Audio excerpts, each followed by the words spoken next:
He said, when you want to succeed as bad as you want to breathe, then you'll be successful. Was ever a dream? Darn them.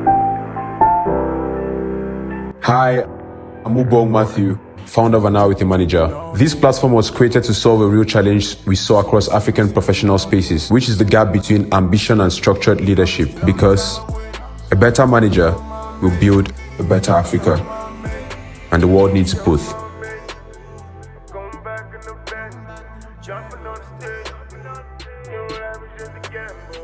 Welcome to another episode of An Hour with the Manager, Africa's premier digital podcast platform, where we listen, learn, and build the next generation of African leaders. In our conversation today, it's not a far-fetched discussion from most professionals and managers from everywhere in the world, but most importantly, our focus is in Lagos and Nigeria. We're talking about work-life balance, we're talking about health and wellness, and this is something that, lots of people have factors with. Like waking up in the morning and being able to, focus on what you should do next. Or if for you need to meet up with a target with your boss, to tell them that, we've not sorted out the job yet. But you also need to stay steady with your health and prioritize as much as possible. For today's conversation, we have a very wonderful guest who is going to share lots of insights, lots of practical insights in the person of Nkechi Ogunjiofor, who is going to introduce herself, and we're going to be able to unpack practical insights. So please welcome Nkechi, and how are you doing today? I'm doing just well. How do you do? Yeah, I'm very well. And thank you for joining An Hour with the Manager. And I believe this is your first time on the show. And how do you feel coming on board on the podcast? Wow, this is my first time, and I feel good about it because I want to relate to people on how we can improve health and wellness beyond the physicals. And so for the benefit of those who are meeting you for the first time, can you please introduce yourself to us? Let them get to know more about you, your 20 years of experience in the health sector. Please would like to know more about you. Okay. So my name is pharmacist Nkechi Ogunjiofor. I am very passionate about preventive health and wellness. I've had a series of activities in my spectrum of influence, and I started first with community pharmacy, where I've spent a lot of time, and I learned a lot interfacing with clients directly. And one of the first things that I learned is that preventive health care is very important. I meet with people who have one illness or the other, and by the time I sit down and talk with them, I found out that a lot of things could have been done better for them to be okay. And maybe some things were not done, and maybe that's why they're in their condition. So I started to have sections on my social media channels trying to raise awareness. And currently, I am very passionate about mental health because I realize that it's a very silent aspect of healthcare, in as much as it is crucially important. Why did you use the word very silent aspect of healthcare? Mental health is very stigmatized because of lack of knowledge. For the most times when people hear mental health, what they're thinking about is somebody going mad or something that has gone out of order, Yeah. But in the real sense, mental health is simply about brain health. Just like every other part of our body deserves some care. People have eye problem. They go to the hospital, check in with the doctor to get the recommendation and prescriptions for their eye and eye drops or glasses. But when it comes to mental health, some of these culprits don't even know in the first place. So you see situations whereby people are suffering in silence. The awareness is very important because people know when to seek for help and small things that they can do to prevent small issues from escalating and keep in touch with their health. All right. We have this mindset or mentality of strong man, strong person, strong lady, or strong this mentality, right? So how is this kind of statement really affecting the ecosystem, maybe the professional ecosystem, whereby you've actually burnt out yourself, like you've used up your energy to the peak, and you just need to rest, but you still have that one more second to say, oh no, I still have the energy to do this. I'm a strong person.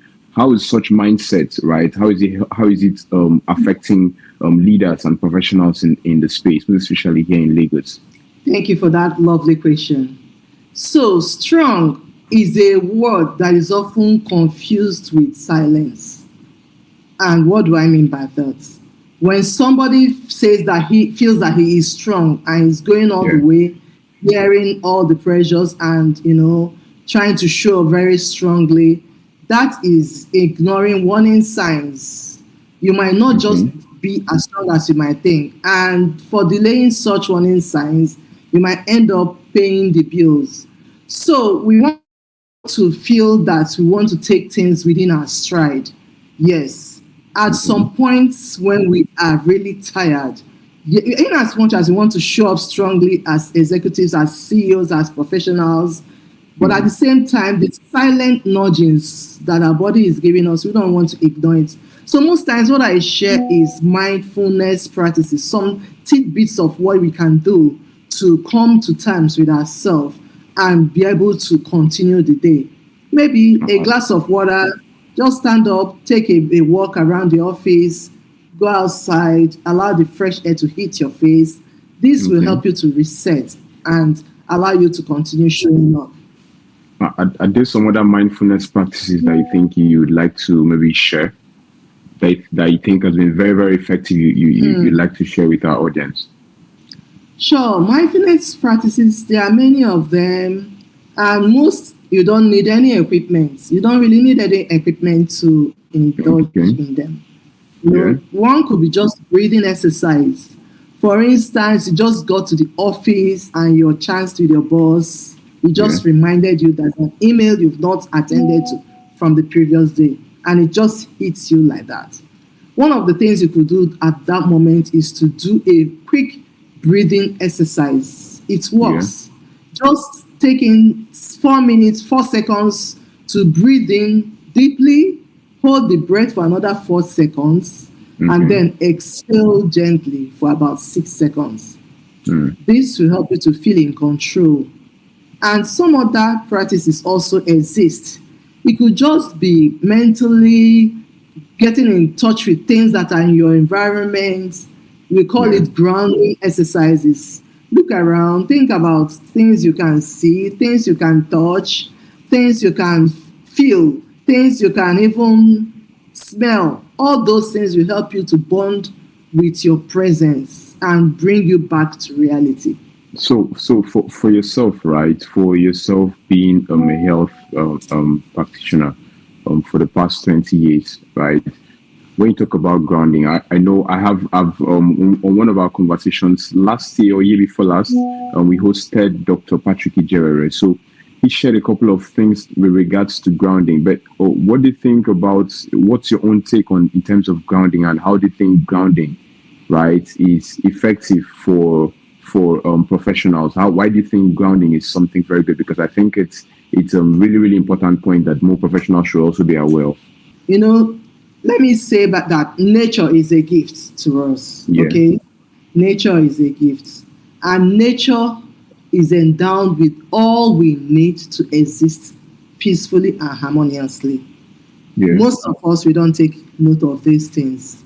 So grounding helps you to bring to fore all that you have within you and in your existence that made you to be capable of harmonious living.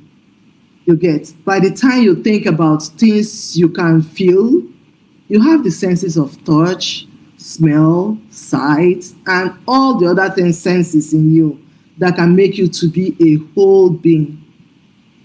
Coming in terms with these senses and connecting with them will help you to be mentally alert, and it will give you a lot of clarity and focus. It will make you to detach yourself a little bit from the stress around you, from the distraction around you, and focus inwards. That focus is what will help you to think better, to think clearer, and to move to ease to the next step. So if I'm to adopt maybe a morning routine every day and say, okay, before I go to work, or maybe while I'm in work, or while I'm at work, right? What's one of those routines you think every professional should actually engage in? probably it has been working for you for the past couple of years, or you think this is something that you should actually share out there, right? That more people should also have access to. Yeah, there are some morning routine that really helps us, even most times without our knowing it. So most times it might be taking a glass of water. First thing when Yeah, you wake up, you mentioned that already. yes, taking a glass of water. Then you can sit down, have a quiet moment, meditation, you Yeah. know, mindfulness meditation, check in with yourself. Then think about things you have to be grateful for. It could be Okay. overflows from the previous days. Focus on the positives because in our lives, a lot of distractions exist. So Yeah. focus on the positives. In as much as when you're doing this, some things will be jumping into your mind because really we have a lot Oh, to handle at the same time. yeah, it's Yes. just flying through your head, and you're wondering which one you want to hold back. Yeah, it's normal. But then, yeah, just bring yourself back to the Okay. present. Bring yourself back to the present with thoughts of gratitude, meditation, and trying to set out your day on a very positive note, focusing on the positives you have achieved so far and building on them. And this will help you to be in the best frame of mind as early as possible in your day. So I have to wake up 5 a.m. then to practice some of this information. But before we wrap up on this, right? I just want to ask a question because earlier we talked about being strong, the strong mentality or the strong mindset, right? What is Yeah. can you mention some other belief system, right? That professionals or leaders today need to change those myths that they think they need to change in order to allow themselves heal, allow themselves feel alive again, or allow themselves to experience wellness. Okay. Yes, there are a lot of myths that we need to look at. First is that fact that burnout is a price that you have to pay for success. No, you don't need to burn out before you can succeed. Mental wellness is all about helping you to put in your best and at the same time maintain good mental frame of mind, avoiding burnout as much as possible. So we need to tell ourselves, yeah, we want to succeed, but sustained success doesn't necessarily come from our input. It doesn't necessarily come from our capacity. We mustn't get exhausted before we can make the attempt at success. No. Yeah. Yes. So this is one of the myths that we have to prevent and we have to be aware of. We don't need to burn out. And another one we need to know is that we can delegate. Most times we feel that it's out of place for us to delegate. But no, mental illness is all about being aware of our capacity and knowing how we can use resources around us to advance our cause. So most times, CEOs, executives, we need to learn to delegate. Yes, we are carrying the whole show, but then when people join, we train people to know what to do so that we can ease off a lot of burden from us. And do you think delegation it's something we also need to include as part of a wellness program? Sure, it can be. It can be because it will help us to maintain clarity when we are not carrying so much than our capacity can go. For instance, I'll talk about myself. In my personal space, I do a lot of things at the same time. But at the same time, I have some people working with me, especially the media stuff and all that, the editing and all that. I delegate those ones, tell them what to do, give them the script. They can do the editing for me, okay? I've done the video, they can help me to edit, put the captions and all that, so that I don't have to do it all by myself. Yeah. That's a beautiful point to put to share. And thank you for that. And we really appreciate the time. I know we've already exhausted the time for our conversation. And I don't know if there's anything else you'd like to, add to the conversations we've already had so far in regards to wellness. Yeah, sure. So for our long-term health, Yes. we should try to practice some of these simple things, like taking 2-3 minutes to slowly breathing in and out, especially at our wakeful moments or at the heat of the day when the tension is mounting. We find ourselves struggling to meet up to daily deadlines. You know, we should remember to take the tools we know. The breathing exercise, it helps to bring calmness, it helps us to reset, it helps to improve our focus. And interestingly, it energizes us in ways we can't even explain. So we need to remember to use our tools, the mindfulness tools that we have, to help us to maintain mental health and clarity. And thank you for that insight. And I just want to say to our audience, as the saying goes, health is wealth, right? So in as much as we're chasing the good life, in as much as we're waking up every day by 5 a.m. or by whenever we do wake up to grind, to go for that bag, to go for that office, to stay accountable to what we're doing, to stay accountable to our profession, right? At every point in time, from this conversation, we believe that you try as much as possible to always prioritize your health. Either you pay the price now or you pay the ultimate price at age 50 or age 60 or 70 or when you grow older. But the price, it's all, what do you call it, the determinant of that price is all about you. So you have to make that choice. So I want to say thank you very much, everyone, for joining. And also for this month of February, we have our podcast called Manager's Corner Magazine, which is out already. So also go follow up the link. You'd see the link on our Now with the Manager website. Go engage, subscribe to our YouTube channel, subscribe to all of our podcast platform, and stay locked in, stay glued with the Now with the Manager. And until next time, I believe myself and Nkechi would get to talk more about health and wellness. And I hope you all will be there to going to listen and let's going to share more practical information.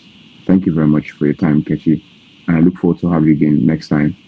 It's all my pleasure. I'm doing what I love doing. Thanks for having me. Yeah, thank you very much. I'm sorry for the delay. Going back in the bed, jumping on the stage. You know, average is a gamble.